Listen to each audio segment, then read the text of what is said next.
सुंदर सुंदर भजन बबीता सुनाइले, बबीता सुनाइले हो बबीता सुनाइले। जवन चर्चा करेला नाम दर्जा होखेला, जवन चर्चा करेला नाम दर्जा होखेला। हमरो सखिया के दुआरा पर चर्चा होखेला, हमरो सखिया के दुआरा पर चर्चा होखेला, हमरो सखिया के दुआरा पर चर्चा होखेला। शिव चर्चा होखेला, चर्चा होखेला, शिव चर्चा होखेला। हमरो सखिया के दुआरा पर चर्चा होखेला, हमरो सखिया के दुआरा पर चर्चा होखेला, हमरो सखिया के दुआरा पर।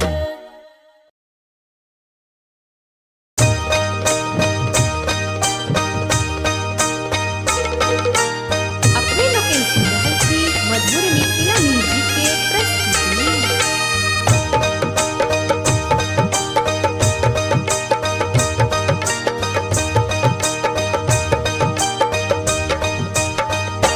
ए जी हो शिव गुरु हमारो बा शिव गुरु तोहरो, सबका के शिव गुरु बारन जी हो। ए जी हो शिव गुरु हमारो बा शिव गुरु तोहरो, सबका के शिव गुरु बारन जी हो। नदिया पहाड़ चाहे बाग हो बगीचा, नदिया पहाड़ चाहे बाग हो बगीचा, चाहे जीव जंतु हो चाहे पशु पक्षी, सबका के बारन पालन हारन जी हो। ए जी हो शिव गुरु हमारो बा शिव गुरु तोहरो, सबका के शिव गुरु बारन जी हो।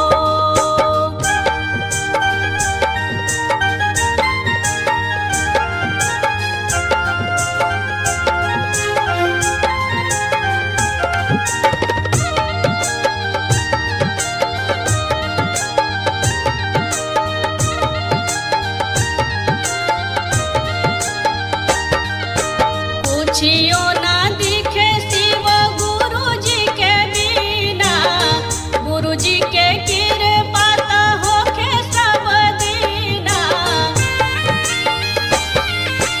पूछियो ना दिखे शिव गुरु जी के बिना, गुरु जी के कृपा त होखे सब दीना। गुरु जी के जाना लोग गुरु जी के माना, सुख दुख के बारन उहे कारण जी। ए जी हो शिव गुरु हमारो बा शिव गुरु तोहरो, सबका के शिव गुरु बारन जी हो।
सबका के शिव गुरु बार